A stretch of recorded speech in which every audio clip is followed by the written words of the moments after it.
कथा के तृतीय दिवस में हम लोग प्रवेश कर रहे हैं। कल हमने आपको कुछ कथाएं सुनाई थी ना? तो कौन सी सुनाई थी बताओ? बताएं कौन सी कथा सुनाई थी? अरे माता पीछे रह गई हैं आप, जल्दी बताओ सोच के। अपनी सीडी डीवीडी को जरा रिवर्स करो, पीछे की ओर ले जाओ। आप बताएं इधर के लोग।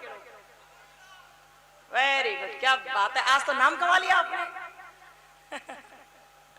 अच्छा, उधर जो बड़े बुजुर्ग बैठे याद है किसी को? क्या सुनाया था? कोई कथा हुई थी, कोई तोता आया था, कुछ शुक से कुछ बात कर रहे थे हम लोग, हुआ था कुछ, सुखदेव जी की कथा हुई थी। अरे याद है कि नहीं? हाँ या ना? याद है? अभी तो बताया नहीं था कि क्या सुनाया था। अब कैसे याद आ गया जब पीछे से आवाज आ गई तब? और क्या सुनाया था? और क्या सुनाया था सुखदेव जी महाराज की कथा के अलावा? हाँ बताएं। आज तो पीछे वालों से ही उम्मीद है। क्या?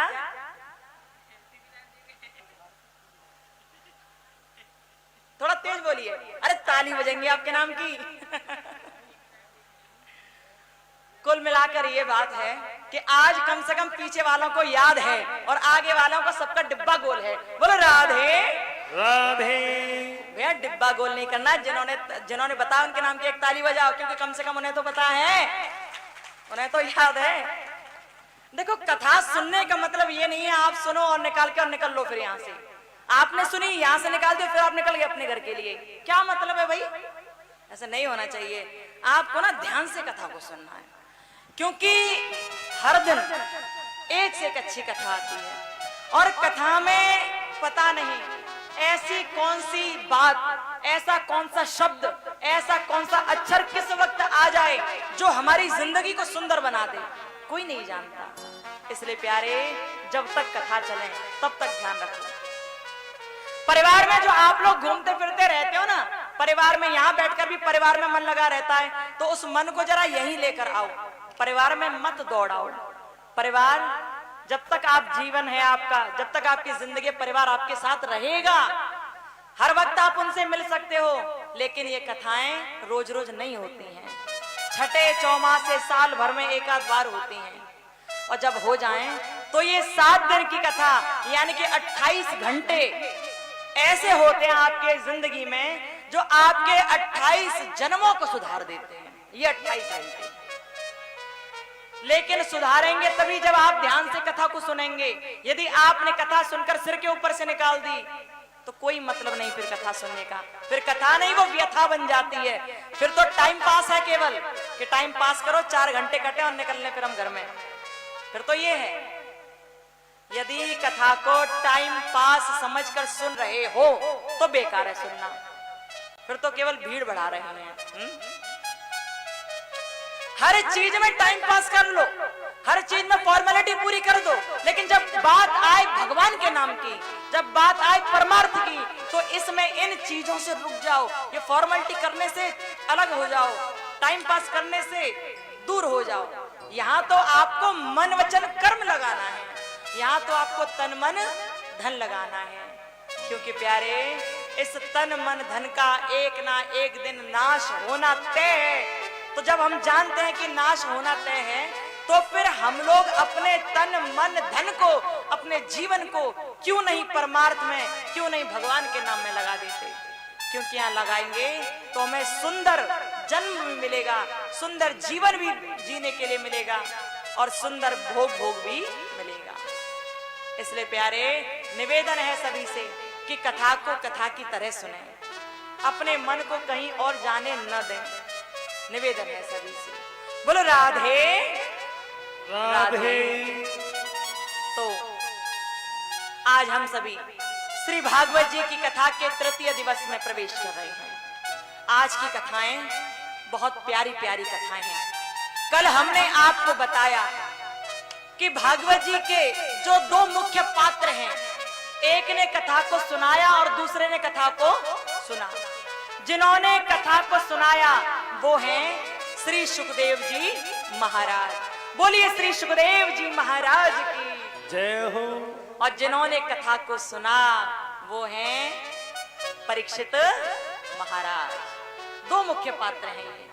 इन्हें दोनों मुख्य पात्रों के बीच में अब देखिए कैसी कैसी बातें होती हैं।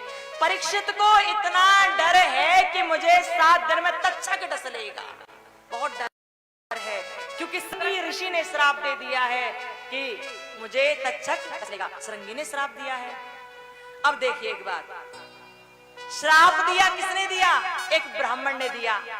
श्राप किसने दिया है? एक ब्राह्मण ने ही तो दिया है। और उद्धार करवाने के लिए ही एक ब्राह्मण आ रहा है, यानी कि श्राप भी दे सकता है ब्राह्मण और उद्धार भी करा सकता है ब्राह्मण। यदि आप अपने भक्ति भाव से, अपने सच्चे मन से उसके सामने जाएं तो श्रृंगी ऋषि श्राप नहीं देते यदि उन्हें ये पता न चलता कि उनके पिता के कंठ में मरा हुआ सर्प डाल दिया है। लेकिन परीक्षित ने ये काम किया जिसकी वजह से श्रृंगी नाराज हुए और श्राप दे दिया। श्राप दिया एक ब्राह्मण ने और उद्धार कराने के लिए भी एक ब्राह्मण ही आ गए।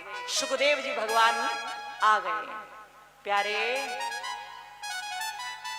ये विधि का विधान है, किसको कब जाना है, किसको कब तक रहना है, ये भगवान जाने।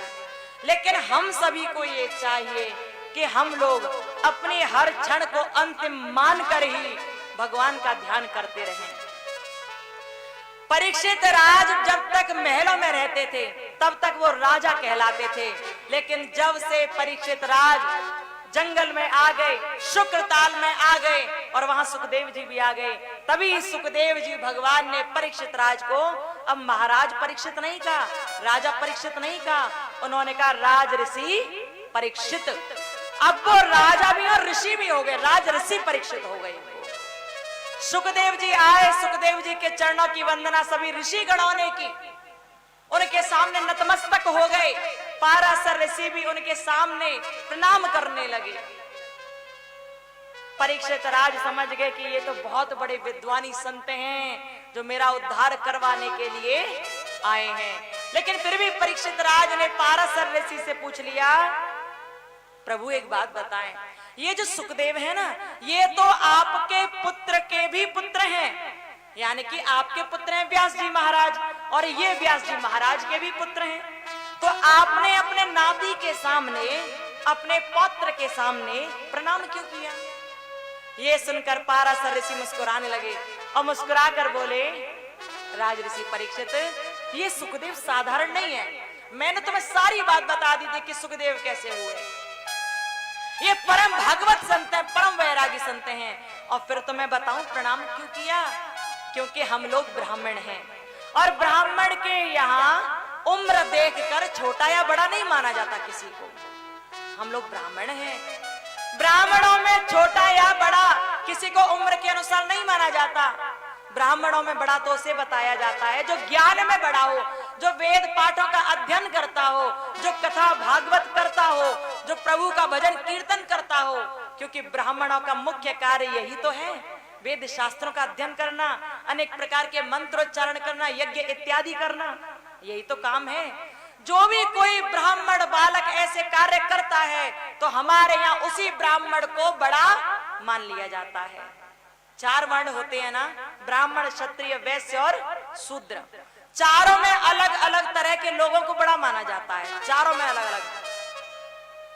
ब्राह्मणों में बड़ा उसे माना जाता है जो वेद पाठ का अध्ययन करता हो, जो वेद शास्त्र पढ़ता हो, जो पुराणों को पढ़ता हो, जो कथा भागवत कहता हो, जो नियम कर्म से चलता हो, जो सात्विक विचार रखता हो।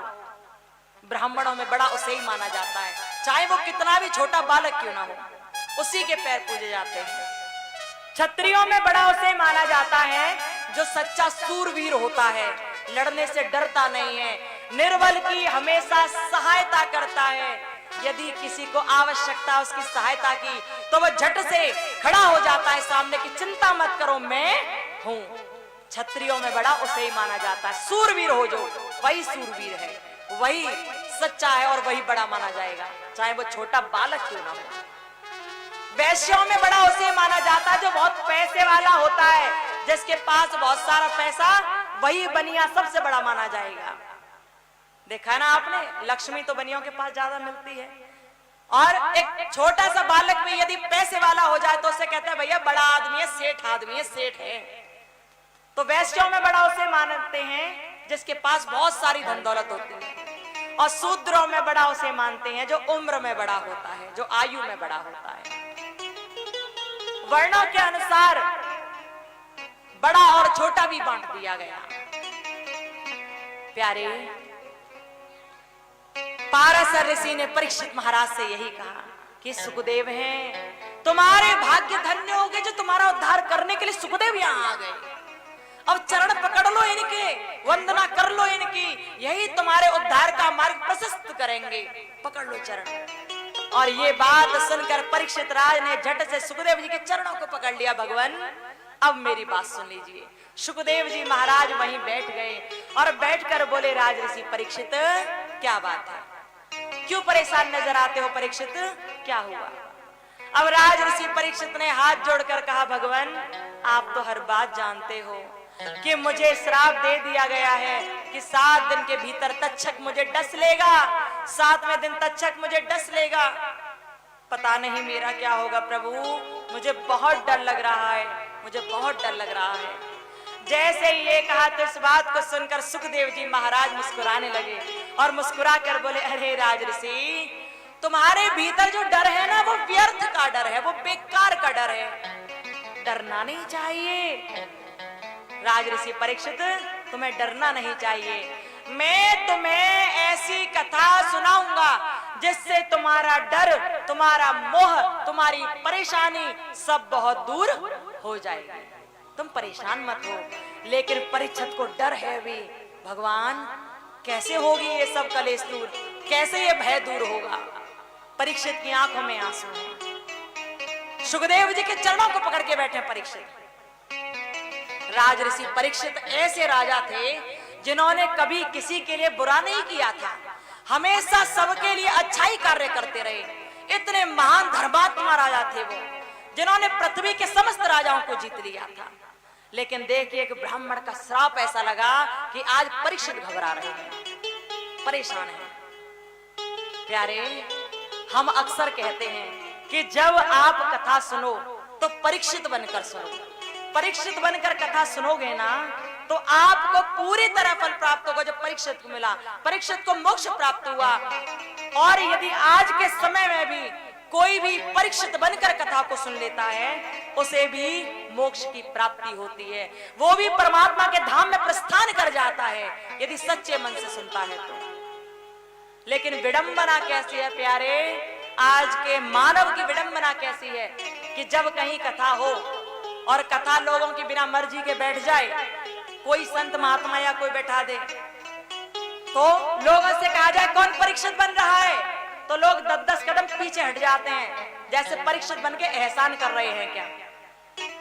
अरे तुम्हारे लिए तो सौभाग्य की बात है कि तुम परीक्षित बन रहे हो, सौभाग्य की बात है। लोग तो कह कर मर जाते हैं कि हमें परीक्षित बना दो, परीक्षित बना दो, तो भी उनके भाग्य में नहीं होता और निकल लेते हैं, वो ऊपर नहीं बन पाते परीक्षित। लेकिन आपके सामने कहा जा रहा है कि परीक्षित बन जाओ और आप 10 कदम पीछे हट गए, यानी कि आप दुर्भागी हो गए, आपने अपने भाग्यों को दुर्भाग्य बना लिया। अच्छा नहीं हुआ, बुरा हुआ। ये बहुत धर्मात्मा होता है वो व्यक्ति जिसे परमात्मा परीक्षित बनने के लिए चुनते हैं, बहुत धर्मात्मा। लेकिन जिनसे कहा जा रहा और वो कहते हम नहीं बन रहे, तो भैया तुझसे बड़ा दुर्भागी कौन, क्योंकि तू तो अच्छे काम के लिए भी पीछे हट गया। कुछ लोग तो 10-10 बार परीक्षित बन जाते फिर भी आनंद में रहते हैं, और कुछ लोग चाहकर भी नहीं बन पाते, इसलिए कहीं ना कहीं परेशान रहते हैं। प्यारे, ये पूरी कथा परीक्षित के ऊपर डिपेंड है, पूरी कथा। सुखदेव ने पूरी कथा परीक्षित को सुनाई। आज के समय में भी यदि आप परीक्षित बनकर कथा को सुन लेते हो, मन में भाव लाओ कि मैं परीक्षित हूं, मुझे कथा को पूरा सुनना है, सुखदेव मुझे कथा को सुना रहे हैं, और जब आप ये भाव लाकर कथा को सुनते हो तो आपको पूरा फल मिलता है, परमात्मा की भक्ति मिलती है और आपको ऐश्वर्य की प्राप्ति होती है। पर सच्चे मन से करना है, सच्चे मन से सुनना है।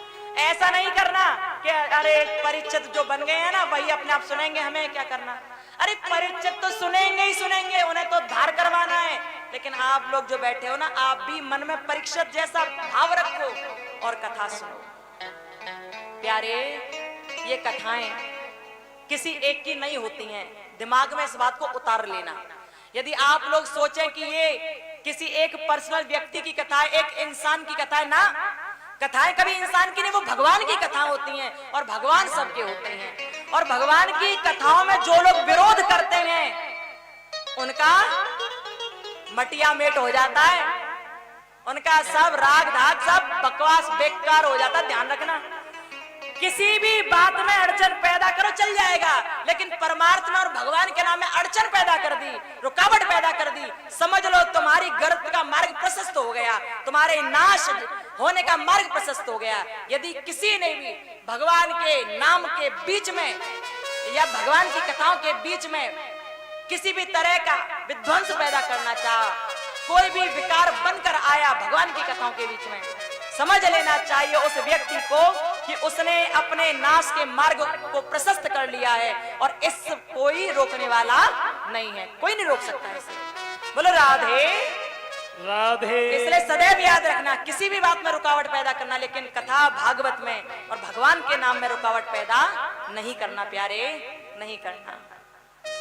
परीक्षित राज की आंखों में आंसू हैं, आंखों में से आंसू निकल रहे थे, वो डर रहे थे, भगवान पता नहीं मेरा क्या होगा, 7वें दिन मुझे तक्षक डस लेगा, मैं बहुत परेशान हूँ, क्या करूं नहीं समझ आता। सुखदेव जी भगवान कहने लगे, परेशान क्यों होते हो, मैं तुम्हारी परेशानी को दूर करने ही तो आया हूं परीक्षित, तुम न रो परीक्षित, मत रो, तुम मत रो। परीक्षित ने फिर हाथ जोड़ ले, भगवान मैं क्या करूं, डर लग रहा है, बहुत डर लग रहा है।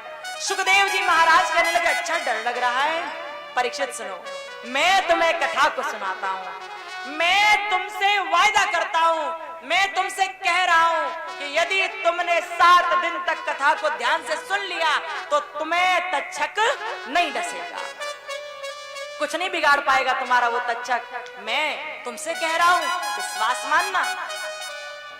परीक्षित ने हाथ जोड़ लिए, भगवान मैं कैसे विश्वास मानूं, मुझे अपने शरीर से बड़ा प्यार है, ये चला जाएगा 7 दिन बाद, मैं राज्य का भोग कैसे भोगूंगा, सब धरा रह जाएगा जो कमाया है मैंने, ये चिंता रहती है ना लोगों को, जो कमाया है सब धरा रह जाएगा। प्यारे, परीक्षित के पास 7 दिन का समय था, कंफर्म थे वो कि 7 दिन तक तो मैं मरूंगा ही नहीं, और 7 दिन उनके पास थे, वो कंफर्म थे कि मैं नहीं मरूंगा, और तब भी वो भगवान का ध्यान करने के लिए गए। लेकिन आज के समय में तो 7 सेकंड का भरोसा नहीं है, 7 पल का भरोसा नहीं है कि हम लोग अगले 7 पल जिएंगे या नहीं जिएंगे, 7 क्षणों का भरोसा नहीं है हम लोगों को, लेकिन फिर भी कितने मूर्ख होते हैं हम लोग कि भगवान का ध्यान करना नहीं चाहते। परीक्षित को पता था 7 दिन नहीं मरेगा, लेकिन फिर भी ध्यान किया, लेकिन हम लोगों को बिल्कुल नहीं पता कि कब जिएंगे कब मरेंगे, फिर भी ध्यान नहीं करते, मूर्खतापूर्ण व्यवहार करते हैं। परीक्षित जब हाथ जोड़ जोड़ कर दुखी होकर सुखदेव के चरणों में बार बार नतमस्तक होने लगे और बार बार बोले, भगवान मेरी शंका का समाधान करें, मेरी परेशानी को दूर करें, मेरे डर को दूर करें, मुझे जो डर लग रहा है उसे दूर करें। सुखदेव जी ने कहा, बैठ जाओ आराम से और सुनो जो मैं तुम्हें सुनाने जा रहा हूं, क्योंकि ये ऐसी कथा है कि इसको एक बार जो सुन लेता है ना, उसे अभयत्व मिलता है, उसे अमरत्व मिलता है, वो व्यक्ति इस संसार में रहते हुए भी अमर हो जाता है, और संसार से जब उसके प्राण छूटते हैं तो भी वो अमरता प्राप्त करता है। और परीक्षित, तुम अपने शरीर को लेकर डर रहे हो ना, अरे परीक्षित डरो मत। सुखदेव जी महाराज ने कहा, नैनम छिन्दति शस्त्राणि नैनम दहति पावक न चैनम क्लेदयन्त्यापो न शोष्यति मारुतः। अरे परीक्षित, नैनम छिन्दति शस्त्राणि, ये तुम्हारी जो आत्मा है ना, ये अजर अमर होती है, इसे कोई अस्त्र शस्त्र छेद नहीं सकता है। नैनम छिन्दति शस्त्राणि नैनम दहति पावक, इसे अग्नि जला नहीं सकती परीक्षित, न चैनम क्लेदयन्त्यापो, इसे पानी डुबो नहीं सकता, यह आत्मा अजर अमर है, न शोष्यति मारुतः, और ना ही इसे हवा सुखा सकती, इसका कोई कुछ नहीं बिगाड़ सकता। ये जो शरीर है ना, ये तो एक कपड़ा है, एक वस्त्र है, आत्मा को जब तक लगता है कि ये वस्त्र साफ सुथरा है, कहीं से फटा नहीं है, कहीं से बुरा नहीं हुआ, तब तक ही आत्मा इस वस्त्र को, इस शरीर को धारण किए रहती है। लेकिन जब उसे नजर आता है कि अब इस वस्त्र में दाग लग गए हैं, अब इस वस्त्र में छेद हो गए हैं, अब ये वस्त्र फटने लगा है, तभी वो आत्मा इस वस्त्र का, इस शरीर का त्याग करके एक नया वस्त्र धारण कर लेती है। ये रोज करती है, आत्मा रोज करती है। ऐसा मत सोचना कि तुम्हारे संग ही ऐसा होगा। परीक्षित, ये सबके संग होता है, क्योंकि ये तो विधि का विधान है, इसे कोई नहीं रोक सकता। इसलिए 7 दिनों के लिए अपनी चिंता को मन में से दूर करो और मैं जो कह रहा हूं उसे ध्यान से तुम सुनते जाओ। परीक्षित हाथ जोड़े हुए हैं, सर नीचे है, सिर ऐसे झुकाकर सुखदेव जी के चरणों की ओर देखकर कहते हैं, प्रभु आप मुझे सुनाए मुझे कथा को, मैं सुनता जा रहा हूं। तभी सुखदेव जी महाराज ने भगवान के चरणों का ध्यान किया और श्री भागवत जी का श्लोक बोलना आरंभ कर दिया। प्रथम श्लोक जो सुखदेव जी ने बोला वो था, सच्चिदानंद रूपाय विश्वोत्पत्त्यादिहेतवे तापत्रय विनाशाय श्रीकृष्णाय वयं नुमः, श्रीकृष्णाय वयं नुमः। सुखदेव जी ने भागवत जी का प्रथम श्लोक बोला परीक्षित के सामने, सच्चिदानंद रूपाय। परीक्षित, सर्वप्रथम हम उन सच्चिदानंद स्वरूप परमात्मा के चरणों का ध्यान करेंगे। परमात्मा कौन है? सच्चिदानंद रूपाय। सच्चिदानंद बोले तो सत चित आनंद, जिन्हें परमात्मा के 3 सुंदर स्वरूप हैं, जो सत्य स्वरूप हैं, चैतन्य स्वरूप हैं और आनंद स्वरूप हैं। वो कौन है? सच्चिदानंद। सत्य क्या है? सत्य का मतलब जो कल था, आज है, हमेशा रहेगा, जो कभी खत्म नहीं होता, जिसका कभी नाश नहीं होता, जो कभी परिवर्तित नहीं होता, वो है सत्य। सत्य कभी बदलता नहीं है प्यारे। आपने आज कोई सही बात कही है और फिर उस बात को 20 साल बाद पूछा जाए तो भी आप सही बोल दोगे, यदि आपने आज सही कहा है तो। और यदि आज झूठ बोल रहे हो तो परसों यदि कोई बात पूछी जाएगी तो परसों दूसरी बात हो जाएगी, क्योंकि झूठ के ज्यादा पैर नहीं होते। भगवान कौन है? सत्य स्वरूप है। सत्य कभी खत्म नहीं होता। सत्य चित, चित यानी कि एक चित्त भी और चैतन्य भी। चित्त का मतलब होता है मन, लेकिन यहाँ चित्त चैतन्य से संबंधित है। आप जितने भी यहाँ पशु पक्षी जानवर और जो भी कुछ देख रहे हो, इंसान देख रहे हो या पेड़ पौधे देख रहे हो, इनमें जो श्वास है ना, जो चैतन्यता है ना, वो केवल परमात्मा की वजह से है। यदि इनमें चैतन्यता ना होती ना तो ये पेड़ अपने आप बढ़ते नहीं, ये घास जो उगाती है अपने आप उगती नहीं। जहाँ कोई पानी देने वाला भी नहीं है वहां भी पेड़ पौधे अपने आप पनप जाते हैं। जहां पर बिल्कुल जीवन नहीं है वहां भी कुछ जीवन संभव हो जाता है, क्योंकि परमात्मा ने इस पृथ्वी में चैतन्यता बसा दी है। भगवान कौन है? चैतन्यता स्वरूप है, चैतन्य स्वरूप है। हम लोग जो श्वास ले रहे हैं ना, ये भगवान की कृपा से ही है। यदि विष्णु भगवान पृथ्वी में फूंक न फूंकते, फूंक न देते, तो हम लोगों के भीतर प्राण नहीं आते, हम लोग सांस नहीं ले पाते। भगवान श्री हरि विष्णु ने पृथ्वी में फूंक मारी, तब जाके प्रकृति अपने उल्लास में आई और तब जाकर जीवन संभव हुआ। ये कथा श्री शिव महापुराण में आती है।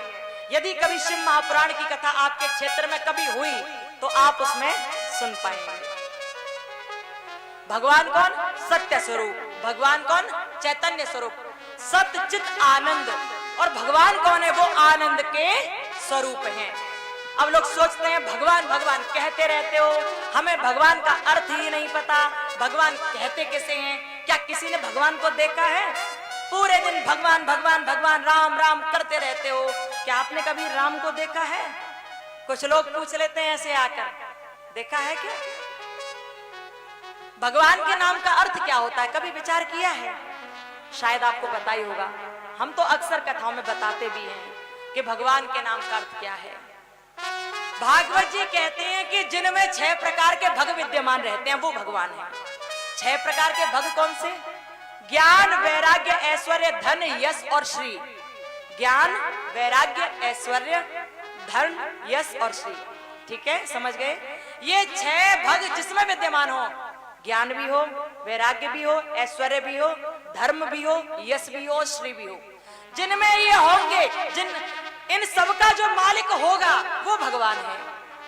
लेकिन यदि भगवान के नाम का शाब्दिक अर्थ देखो तो लोग कहते हैं भगवान हमने नहीं देखे, हमने नहीं देखे। अरे प्यारे, वो तो हर वक्त तुझे स्पर्श करते हैं। यदि वो तुझे स्पर्श न करे ना तो तू सांस न ले पाए। यदि वो तुझे स्पर्श न करे ना तो तू बोल ना पाए, तू देख ना पाए। औकात ही नहीं तेरी प्यारे जो तू उसकी बिना इच्छा के कुछ कर जाए। औकात नहीं अपने। भगवान का शाब्दिक अर्थ देखो तो भगवान, भ यानी कि भूमि, यानी कि पृथ्वी, जो पृथ्वी का मालिक है। ग यानी कि गगन, यानी कि आसमान। ये बताओ, इस भूमि को जानते हो, पृथ्वी को जानते हो? आप जानते हो या नहीं? जानते हो ना? पृथ्वी पर आप सबसे पहले जब उठते हो तो कदम रखते हो और पृथ्वी के चरणों को स्पर्श करके बोलते हो ना, कुछ श्लोक बोलते हो, प्रणाम करते हो माता पृथ्वी को। समुद्र वसने देवी पर्वत स्तन मंडले विष्णु पत्नी नमस्तुभ्यं पाद स्पर्शम क्षमस्व में। माता, मैं आपके ऊपर अपने पैरों को रख रहा हूं, मुझसे जो भी अपराध आज बन पड़े मुझे क्षमा कर देना, कहते हो ना। तो ये पृथ्वी जो है ये भगवान का एक अंश है, एक रूप माना जाता है। शाब्दिक अर्थ आप लोग सुन रहे हैं भगवान के नाम का। भ यानी कि भूमि, यानी कि पृथ्वी। ग यानी कि गगन, यानी कि आसमान। आसमान को आप जहां तक जाओ देखते ही जाओगे, आसमान का कोई अंत नहीं। ये क्योंकि परमात्मा ने बनाया है, किसी और नहीं। उन चीजों का कभी अंत नहीं होता जो परमात्मा अपने हाथ से बनाते हैं। लेकिन जब भगवान देखते हैं कि मैंने इस धरातल पर जिनको भेजा उनका तो अंत होना तय है, पर वो ऐसी चीज जो ब्रह्मांड से संबंधित हैं उन चीजों का प्रभु नाश होने नहीं देते। टूट फूट हो जाएगी लेकिन कण का नाश कभी नहीं होता। तो भ का मतलब भूमि, ग का मतलब गगन यानी कि आसमान, और भगवा, व का मतलब वायु। वायु बोले तो हवा। सोच कर देखो, यदि हवा चलना बंद हो जाए तो क्या होगा?